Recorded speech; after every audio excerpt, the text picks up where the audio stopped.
오늘 2차전지 종목들이 일제히 상승했습니다. 아주 중요한 두 가지 포인트가 있으니 영상 끝까지 보시기 바랍니다. 전일 테슬라가 사이버 트럭 출시를 앞두고 4.5% 상승하면서 우리 2차 전지주들도 투자 심리가 회복되면서 상승했습니다. 특히 LNF가 플러스 15%, 에코프로 BM이 10% 급등세를 보였습니다. 차트상 단기 흐름이 매우 좋은데요. 차트와 수급상 아주 중요한 부분을 지금 바로 보시죠.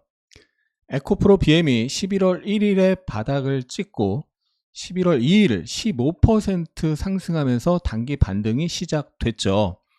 그리고 11월 3일 금요일에도 5.99% 상승을 했고요. 그런데 그 주 일요일에 공매도 금지가 발표되면서 그 다음 월요일날 상한가를 갔습니다. 그리고 그 다음날 아침에 7%까지 상승했는데요. 단기 저점 18만 7,600원에서 단기 고점 32만원까지 무려 70% 급등을 했습니다. 통상 이 60일선, 120일선, 이 녹색 이평선, 회색 이평선이 겹쳐있는 자리죠. 그리고 이 앞에서 보면은 저항을 받던 자리고 돌파하고 나서 지지가 나왔던 자리입니다. 이런 자리는 통상 저항을 받을 가능성이 높고요. 공매도 금지라는 일시적인 이슈가 있었기 때문에 그런 저항을 순간 돌파했지만 역배열 중에 올라갔기 때문에 이런 경우 열의 9 이상은 다시 눌림이 나옵니다. 이때 상승에 대해서 눌림이 약하게 나오면, 상승이 강하고 조정이 약하면 다시 한번 올라갈 수가 있는 거죠. 그런데 올라가다가 또 60일선에서 녹색선 60일선 부딪히고 내려왔고요. 밑에 노란색 21선에서 지지가 한 번, 두 번 나왔습니다. 그리고 여기서 3번 나오고 4번 나왔죠. 21선 지지가 계속 나왔습니다. 그러면서 단기 수렴이 됐습니다. 이평선을 지우고 보면요. 강하게 하락하던 시세가 한 번에 돌리는 경우는 거의 없습니다. 강하게 하락하던 시세가 상승으로 돌리기 위해서는 올라가다가 빠지고 올라가다가 빠지고 매물 소화 과정을 거치면서 추세가 하락에서 상승으로 전환되는 과정, 전환 과정을 거치면서 매물 소화를 거치면서 상승하는 게 대부분의 시세 움직임입니다. 그때 중요한 것은 상승이 강하고 하락이 약해야 다시 상승할 확률이 높은 거죠. 그리고 어떤 지지가 될 가능성이 있는 자리를 안 깨는 게 좋고요. 저점을 낮추지 않는 게 중요합니다. 저점을 낮춘다는 것은 매도세가 강한다는 거고, 매도세가 강하면서 저점이 낮아지고 고점이 낮아지면 추세가 하락으로 계속 이어질 수 있는 거기 때문에 저점을 낮추지 않아야 상승 추세로 돌릴 수가 있는 거죠. 그런데 11월 1일 저점과 그 다음 저점이 높아졌죠. 저점이 높아진 상태에서 이 전저점을 안 깨고 21선을 안 깨고 움직이다가 어제 양봉이 나왔고요. 오늘 단기 돌파를 했습니다. 에코프로 BM의 30분봉 차트인데요. 11월 초에 급등을 했다가 그 반락이 나왔죠. 다시 한번 올랐다가 빠졌고요. 여기서 특징은 상승에 비해서 하락이 강하지 않았다는 거고, 다시 상승이 나오고 하락이 나왔는데 상승 각도가 더 가파르고 하락 각도가 완만하면서 저점을 깨지 않았죠. 그러면서 삼각 수렴이 나타났는데요. 삼각 수렴을 보면은 이렇게 저점이 조금씩 올라가는 모습, 그리고 저점과 저점을 연결한 선에서 저점이 또 만나고 지지가 되는 걸 볼 수가 있습니다. 그리고 고점을 보면 이렇게 고점을 연결한 선도 우하향하는데 이런 삼각 수렴이 나타났고, 오늘 이 삼각 수렴을 오후에 1시 이후에 돌파하면서 강한 상승이 나왔습니다. 이평선을 넣어서 보면 5이평선과 20, 60, 122평이 이평선이 다 뭉쳐있는 걸 볼 수 있습니다. 바로 우리가 이평 수렴이라고 불리는 현상인데, 이평 수렴이 나오면서 어제 어떻게 끝났나요? 주가는 이평선 위에서 끝난 걸 볼 수가 있습니다. 그리고 맨 위에 5이평 빨간색이 있고요. 그 다음 노란색 20, 그리고 회색 60과 회색 120과 녹색 60이 같은 자리에 있고요. 오늘 아침에 상승했다 눌렸는데 저점을 지키면서 횡보를 하다가 돌파했는데 자연스럽게 이 평이 완전 수렴된 상태에서 수렴 정배열 초기 상태에서 돌파를 했습니다. 그래서 이 수렴과 확산의 관점에서 봤을 때 삼각 수렴과 이평 수렴이 동시에 나오면서 삼각 수렴 돌파 그리고 정고점 돌파, 이게 박스로 볼 수도 있는데요. 이렇게 고점을 연결한 선과 저점을 연결한 선, 이렇게 박스권에 가까운 모습이죠. 저점이 얼추 비슷한 자리에서 형성이 됐고 고점이 비슷한 자리에서 형성이 됐는데, 어제부터 박스의 중심 위, 박스의 중심 부근, 그리고 이평선이 밀집되어 있는 구간 위에서 지지가 나왔고, 오늘 다시 그 위에서 매물 소화를 했죠. 아침에 떴다가 눌렸는데 이평선 부근에서 지지가 나오면서 저항인데 눌리고 안 빠졌죠. 저항에서 부딪혔지만 안 빠지고 버티다가 돌파한 거죠. 바로 이게 이평수렴 정배열 초기, 수렴 정배열 초기 돌파입니다. 수정초 돌파라고 해서 돌파 매매에서 가장 확률이 높은 유형 중에 하나입니다. 수정초 돌파. 이것만 꼭 기억하셔도 아주 확률 높은 돌파 매매를 할 수가 있는데요. 이런 수정초 돌파는 신뢰도가 높고요. 그리고 보통 이런 삼각수렴과 이평수렴이 같이 나오고 수정초 돌파로 상승이 나오면 한 번에 죽는 경우가 드뭅니다. 물론 주식의 100%는 없죠. 근데 확률이 매우 높다는 거고요. 기본 3파 파동이 나오는 경우가 많습니다. 최소 80-90% 이상인데요. 상승이, 예를 들어서 강력한 상승이 나오면 보통 한 번에 죽지 않고, 죽더라도 눌렸다가도 한 번 더 튀는 현상이 발생하죠. 그래서 기본 강한 상승이 나오면 조정이 나오다가도 다시 한번 올라가는 힘이 작용하고, 그래서 엘리어트 파동에서는 상승이 추세로 잡히면 5파가 나온다 이렇게 얘기하는데, 기본적으로 강력한 상승 1파 이후에 조정이 양호하게 나오면 또 3파가 나올 확률이 높은데요. 수렴된 상태에서 강한 상승 1파가 나오는 경우 보통 조정을 거치다가도 3파가 나오는 경우가 많더라. 단 100%는 없고 그럴 확률이 높다라는 거죠. 30분봉 기준으로 대량 거래를 수반하면서 박스를 확실하게 돌파한 장대 양봉이 2봉이거든요. 오늘 2시에 발생한 장대 양봉이죠.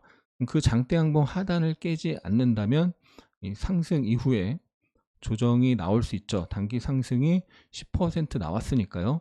상승에 대한 조정이 나올 수 있는데, 조정이 나오다가도 다시 한번 올라갈 수가 있고요. 만약에 이 돌파 장대 양봉이 깨진다면, 그러면 그때는 다시 단기적으로 중립적인 뷰를 갖고 다시 흐름을 확인해야 됩니다. 다시 에코프로비엠 일봉 차트로 돌아와서요. 이 녹색 선이 61선인데요. 61선에서 저항을 받았었죠. 그리고 21선에서 지지가 이렇게 4번 나오면서 어제 21선 위에서 지지 양봉이 나왔었고, 오늘 거래가 전일 대비 2배 이상 늘면서 61선을 돌파했습니다. 그리고 이 자리가 전고점이, 저항의 힘이 굉장히 강합니다. 일봉으로만 봐도 여기가 지지였다가 장대 음봉으로 깨지고 그 다음날 저항을 받고 내려갔고요.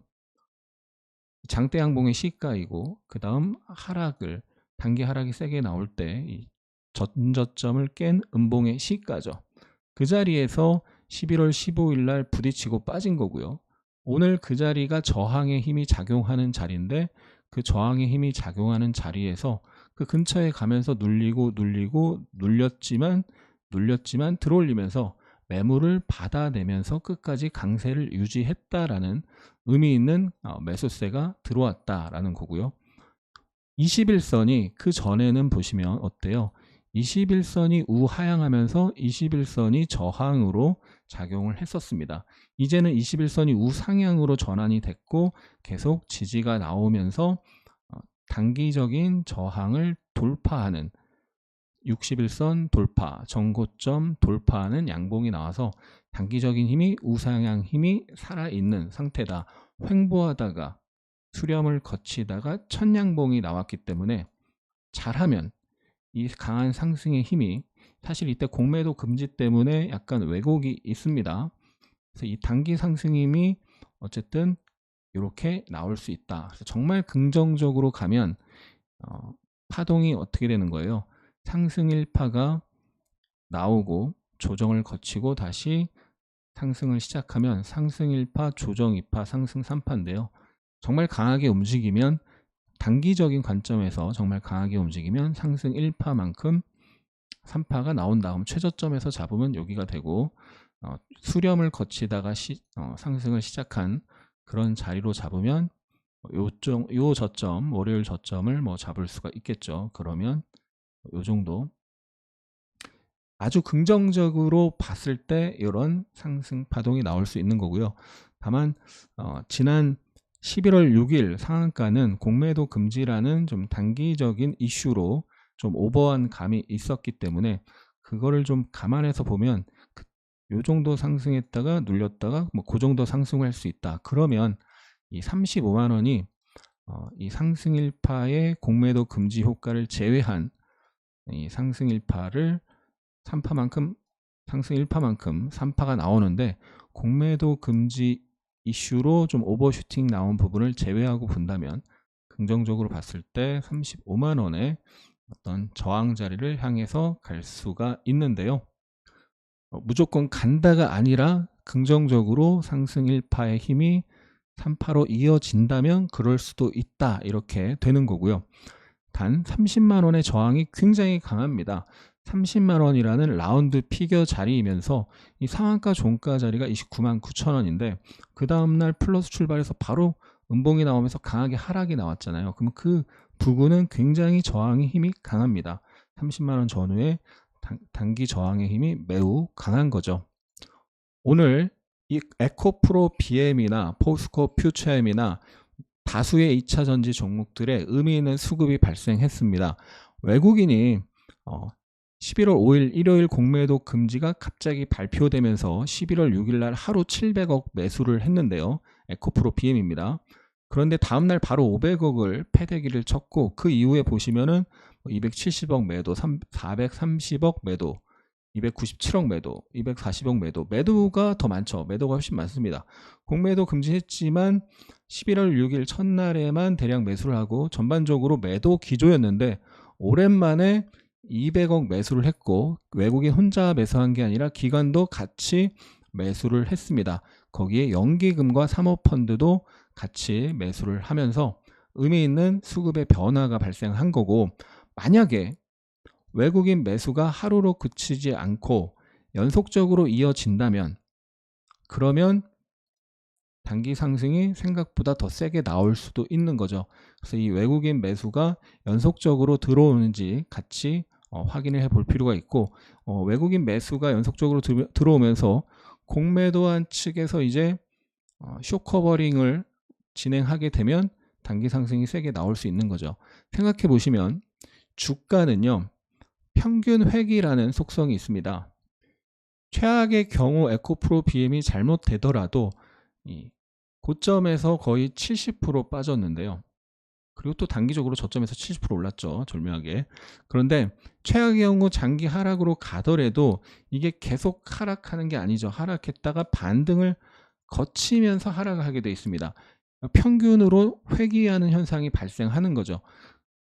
이 고점과 최근 고점과 저점의 평균 자리, 중심 자리, 언저리로 반등을 하는 힘이 작용한다는 거죠. 그런데 거기에 우리나라의 다수의 개인 투자자들은 에코프로나 에코프로 BM에 대해서 향후 전망을 굉장히 좋게 보고 있고 그런 상황에서 개인들은 전반적으로 매수를 해서 보유하는 그런 측이 상당수가 되는 거죠. 그리고 외국인은 공매도가 이제 금지되어 있는 상태에서 공매도를 할 수 없는 상황에서 단기 흐름이 상승으로 바뀌면서 단기적으로 매수세가 외국인도 수급상 매수세가 강해지는 거죠. 공매도 금지로 공매도 세력은 더 이상 공매도를 할 수 없는 상황에서 기존에는 하락 추세에서 21선 하락 추세죠. 61선 하락 추세죠. 하락 추세에서 외바닥으로 올라가면 대부분 눌립니다. 그거는 대형주일수록 더 그런 확률이 높고 거의 90% 이상의 확률로 일시적으로 올라가면 하락 추세 중 외바닥으로 일시적으로 올라가면 다시 눌리는 경우가 90% 이상이라는 거죠.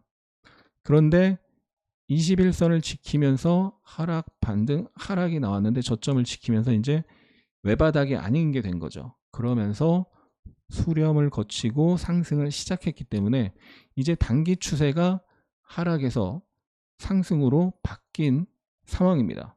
여기는 단기 추세가 하락 중에 올라간 거고 지금은 횡보하면서 21선이 우상향 되면서 수렴을 거치고 올라가면서 단기 추세가 상승으로 바뀐 거예요. 여러분들 외국인이라고 해서 장기 투자자만 있는 게 아니고요. 단타는 외국인도 있고 시스템 트레이딩, 알고리즘 매매, 그래서 차트, 추세에 따라서 단기 트레이딩하는 그런 물량도 많이 있습니다. 그래서 단기 추세가 상승으로 전환됐기 때문에 외국인도 수급상 매수세 우위로 바뀔 가능성이 있는데 외국인 매수가 연속적으로 들어오는지를 좀 내일도 확인을 해야 되겠죠. 자, 포스코 퓨처엠의 일봉 차트인데요. 최근 며칠간의 흐름은 포스코 퓨처엠이 에코프로 BM보다 더 강했습니다.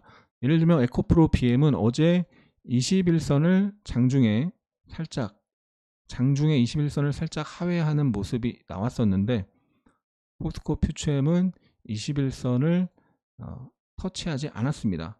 포스코 퓨처엠이 먼저 21선이 우상향 전환된 상태에서 중기 분봉 30분봉으로 봐도 포스코 퓨처엠이 좀 더 최근에 안정적으로 움직이는 모습이 나왔고요. 에코프로 BM의 30분봉 차트인데 에코프로 BM은 11월 15일 고점을 아직 돌파하지 못하고 거기서 살짝 부딪히면서 지금 매물을 소화하는 과정인데요. 포스코 퓨처엠은 11월 15일 고점을 돌파를 했죠.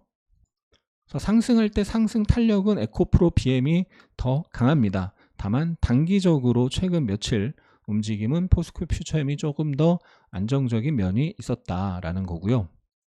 포스코 퓨처엠도 수급을 보면은 11월 6일 상한가 갈 때 외국인이 400억 팔았고 그 다음 날도 1000억 팔고 매도 기조가 강했는데요. 오늘 220억 매수를 하면서 오랜만에 매수세가 세게 들어왔습니다.